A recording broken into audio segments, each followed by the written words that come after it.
In this video, we'll discuss separable differential equations. So that's for a differential equation which is first order and separates into two products of functions, one that depends on x and one that depends only on y. So let's do this the right way. So first, we should look for solutions that are trivial. So by trivial, I mean that they're just constant solutions. So if you look up here, we have y prime equals y. So y equals 0 is a solution because the derivative of a constant is 0. So we have dy dx equals fx g of y. So all the points where g of some value equals 0, there will be a constant solution. So if y prime equals x times 1 minus y squared, you can see that y equals 1 is the solution because you get 0 here and the derivative of 1 is 0, and y equals minus 1 is the solution because the derivative of minus 1 is here is 0, and then if you put minus 1 here it will be 0.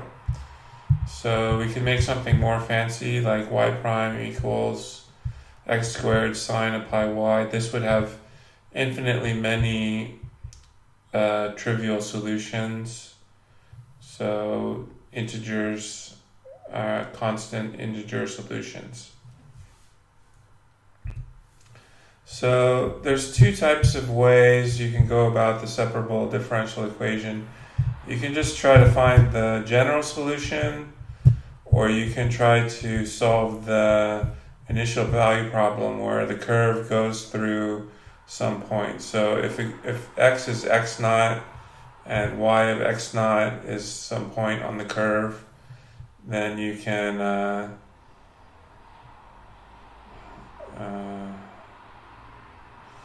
solve it this way. So you can get the general solution, and then you can plug in the value of y at x naught, and then the value of x naught, and get the constant, and then put the constant back into the general solution. So the general solution has an arbitrary constant. So you get it by dividing by g, and then integrating dy, and then you multiply dx over here, and you integrate f of x.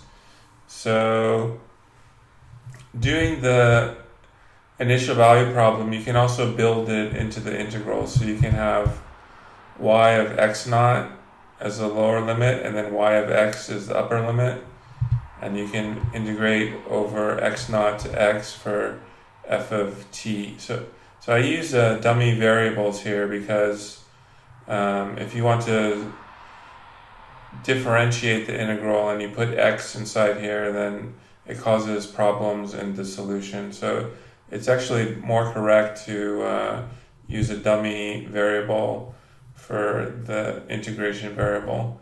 So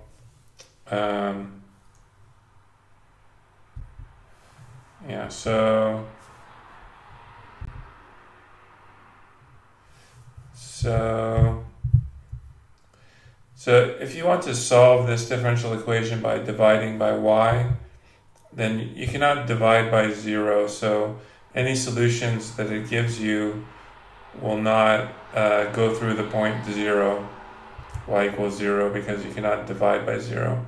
But it could be a trivial solution, so you have to add it to the solution. So I divide by y and multiply by dx. Then this is equal to the log of the absolute value of y equals x plus a constant.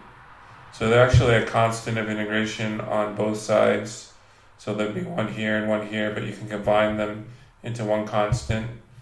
Then I want to get rid of this logarithm, so I take e to the log absolute value of y and e to the x plus c. So that gives me this here for the absolute value of y. And e to the c is a positive constant, which I call c. So exponentials are always positive. So y equals plus or minus c e to the x. So c can be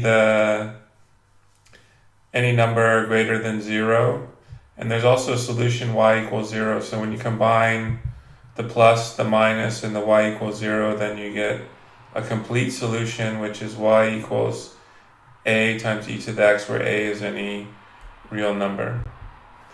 So another thing you should look at for your separable differential equations is if the solutions exist or they're unique. So this is kind of a weird example of a differential equation. So if you put y equals 0, then that's a trivial solution.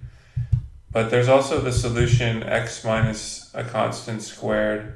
So if you square root that, you get x minus c. And if you differentiate this, you get 2 times x minus c. So this is obviously a solution, but it sort of overlaps with the trivial solution. And you can choose many different c's, and then parts of the curve overlap where it's equal to y equals 0. So that's not a unique type solution because of the singularity when you look at the partial derivative with respect to y of f of x comma y. So here I put y equals 0 because that's the interesting point where you have some singularity in the derivative. So the derivatives of an integral, this is the fundamental theorem of calculus.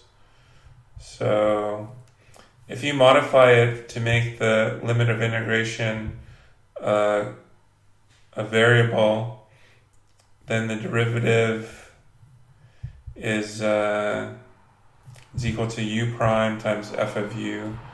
Here you have u prime is just 1, and f of u is just f of x, so you can see that this and this are the same thing in the limit where you compare them. So if you have the two functions f and g, and you take the derivative of the left-hand side, you get y prime 1 over g of y, and on the right-hand side you get f prime, you get f of x back, and from this you can derive the original differential equation. You just multiply by g of y. So one last thing, separable ODEs have a direction field. So here's the direction field for y prime equals y. And there are unique curves, so none of these curves intersect at any point. So I plotted for y equals c e to the x, I plotted 5 different curves, and none of them intersect. So it looks maybe like they intersect over here, but that goes all the way to minus infinity. So I hope you learned some good details about separable differential equations. I'll see you guys in the next video.